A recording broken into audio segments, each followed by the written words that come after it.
शहबाज शरीफ साहब की अमाउंट बढ़ती चली जा रही है। जब वो सऊदी अरब के दौरे पर रवाना हुए तो $1 अरब की खबर चल रही थी। बिरादर मुल्क से आने वाली अच्छी खबर आपको देते हैं। सऊदी अरब पाकिस्तान में $5 अरब सरमायाकारी पैकेज का पहला मरहला जल्द मुकम्मल करने के लिए पुरज़्म। झूठ बोलते वक्त में शर्म आनी चाहिए। थोड़ी देर बाद खबर आई कि सऊदी अरब ने $2 अरब की इन्वेस्टमेंट कर दी। फिर खबर आई $3 अरब हो गए। फिर एक और बंदे ने खुश करने के लिए उसको $5 अरब कर दिया।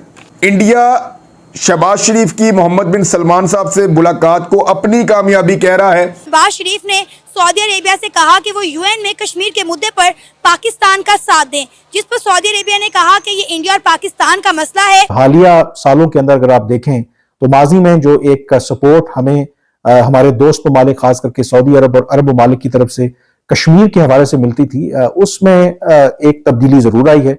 और उसकी सबसे बड़ी वजह यही है कि अब दुनिया जो है वो भारत को एज ए इकोनॉमिक हब देखती है, इसीलिए उनके मौकफ में भी किसी हद तक कश्मीर की अगर आप बात करें तो पहले वाला वो बात नहीं है। दिल को ना लगती है, ठा करके लगती है कुछ चीज ऐसी कि ये मुल्क किस तरफ জয় হিন্দ বন্ধুরা, আমি দীপ আর আপনারা দেখছেন আপডেট ইন্ডিয়া।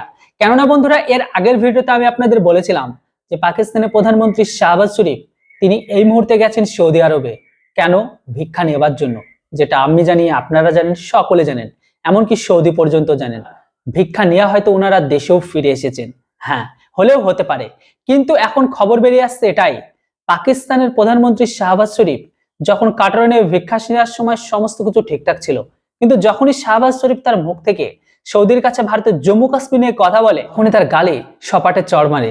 সৌদির যুবরাজ তাকে প্রকাশ্যে বলে দেয়, আপনাদের সেনা নাম্বার 1, আপনাদের স্পাই এজেন্সি নাম্বার 1, আপনারা বিশ্বের ক্ষমতাশালী দেশ, তাহলে এত কিছু থাকার পরেও কেন আপনারা এই সমস্যাটাকে মেটাচ্ছেন না? আপনারা তৎক্ষণাৎ ভারতের সাথে মিলে বসে একসাথে এই সমস্যাটার সমাধান করুন, আমাদেরকে এর উপর কোনো কিছু জিজ্ঞাসা করবেন না। কেননা আপনারা জানেন এই মুহূর্তে সৌদি আর ভারতের মাঝে যে রিলেশনটা সেটা অনেক ভালো, কেননা সৌদি ভারতকে অনেক কিছু দিচ্ছে, ভারত অনেক কিছু সৌদিকে এক্সপোর্ট করছে। এমতো অবস্থায় বাকি যতটুকু বেঁচে থাকা মান সম্মান ছিল পাকিস্তানের শাহবাজ শরীফের, সেটাও ধুয়ে গেল। আর দেশে ফিরে আসার পরে বাকিটা আমাদের থেকে তাদের দেশে পত্রাকারী পাকিস্তানকে ধুয়ে দিয়েছে। বাকি ভিডিও ক্লিপটা আপনারা পুরো দেখে নিন, তাহলে আপনারা সবকিছু বুঝতে পারবেন। আর হ্যাঁ, চ্যানেলটিতে নতুন হলে ভিডিও ভালো লাগলে চ্যানেলটিকে সাবস্ক্রাইব করতে আর ভিডিওটিকে লাইক করতে কেউ ভুলবেন না। Thanks for watching. जय हिंद, वंदे मातरम। शहबाज शरीफ साहब कौन सी ऐसी जादू की छड़ी लेकर गए हैं कि सऊदी अरब जो $1 अरब का शुरू में मुश्किल लग रहा था, वो बढ़ते बढ़ते $10 अरब से ऊपर चला गया कि इतना पैसा सऊदी अरब पाकिस्तान के अंदर लाकर खर्च कर देगा। इन लोगों का ना झूठ बोलने का एक रिकॉर्ड है पूरा। मैं आपको मिसाल देकर साबित करूंगा। अभी ये कैसे झूठ बोलते हैं, मिसाल देकर मैं आपके सामने भी सारी खबर की सूरत में रख दूंगा। इन्होंने ये पहली दफा झूठ नहीं बोला, इन्होंने इससे पहले भी झूठ बोला है। आपको याद होगा जिनेवा में एक कॉन्फ्रेंस हुई थी जब पाकिस्तान में फ्लड आया था। जिनेवा कॉन्फ्रेंस में सैलाब मुतासरीन के लिए इमदाद हमारी तवक्कुआत से ज्यादा मिली है। वहां पे भी शुरू हुए थे $6 अरब से, फिर $7 अरब की खबर आई, फिर $8 अरब की खबर आई, फिर $12 अरब तक ये ले गए उसको। लोगों ने टीवी चैनल्स के ऊपर इन्होंने पैसे दे दे के या पता नहीं क्या लालच दे के इन्होंने ये खबर चलवाई थी। टेलीविजन चैनल्स के ऊपर तो इन्होंने ऐसे खबर चलवाई कि जैसे पैसों की बारिश हो गई, डॉलर्स की बारिश कर दी गई। मुसलमान मुल्कों ने, जो गैर मुस्लिम मुल्क हैं, उन्होंने, वर्ल्ड बैंक ने, फलां ने, इन्होंने सबके नाम लिए कि हमें बहुत पैसा मिल गया है। लेकिन एक्चुअली इनको क्या मिला वो मैं आपको बता देता हूं। 8 जनवरी 2024 को एक रिपोर्ट शाया हुई जिसमें यह कहा गया कि $10 अरब से ज्यादा प्लज किए गए, यानी $10 अरब से ज्यादा का वादा किया गया कि इनको मिलेंगे, और जो पैसे इनको मिले वो 5% भी नहीं थे। $10 अरब का वादा था, 5% भी इनको नहीं मिले। तो अगले 3 साल की हमारी एक्सटर्नल रिक्वायरमेंट्स हैं, कोई आप कह सकते हैं कि 22 से 25 अरब डॉलर हमें इजाफी चाहिए अपने जो कर्ज हैं वो उतारने के लिए, और फिर जो करंट अकाउंट का हमारा खसारा होता है उसको पूरा करने के लिए।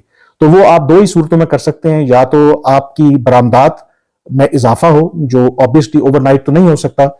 दूसरा जो उसका बेहतरीन तरीका है कि आपके मुल्क में फॉरेन इन्वेस्टमेंट हो, और तीसरा जो ऑप्शन है जो हम एक्सरसाइज कर ही रहे हैं कि फिर उस गैप को पूरा करने के लिए आप IMF से, इंटरनेशनल फाइनेंशियल इंस्टीट्यूशन से, या फिर जो हमारे दोस्त ममालिक हैं जो हम करते रहे हैं कि उनसे कर्जा लें। तो पाकिस्तान की ये कोशिश है कि कर्जा लेने के बजाय इन ममालिक को इनकरेज किया जाए कि वो पाकिस्तान में सरमायाकारी करें। और इसके लिए आई थिंक जो SIFC का प्लेटफॉर्म भी बनाया गया था और यही पाकिस्तान जो है वो कोशिश कर रहा है। अब ये एक बहुत बड़ा चैलेंज है, क्योंकि अगर आप इस माली साल के अंदर देखें, जो अभी तक पाकिस्तान में फॉरेन डायरेक्ट इन्वेस्टमेंट हुई है वो सिर्फ $1.5 बिलियन है। 25 करोड़ का ये मुल्क है और यंग पॉपुलेशन है, और $1.5 billion is just a peanut. ये कोई बड़ी सरमायाकारी नहीं है। एक तरफ बड़े बड़े दावे किए जाते हैं कि जी हम ऑस्टेरिटी करेंगे, हम अपने एक्सपेंडिचर्स करेंगे, मुल्क के बहुत बुरे हालात हैं। अभी कैबिनेट देखें, जो भी पहले बहुत बड़ी 70 की होती थी तो हमने बड़ी छोटी कैबिनेट रखी हुई है, गाड़ियां नहीं करेंगे, एक दावे किए जाते हैं। 4 सैलरियां जो हैं ये औरंगजेब साहब ने प्राइम मिनिस्टर हाउस के स्टाफ को 4 मजीद सैलरियां, तनख्वाहें जो हैं वो दी जा रही हैं। बोनस है, ईदी, ये क्या है?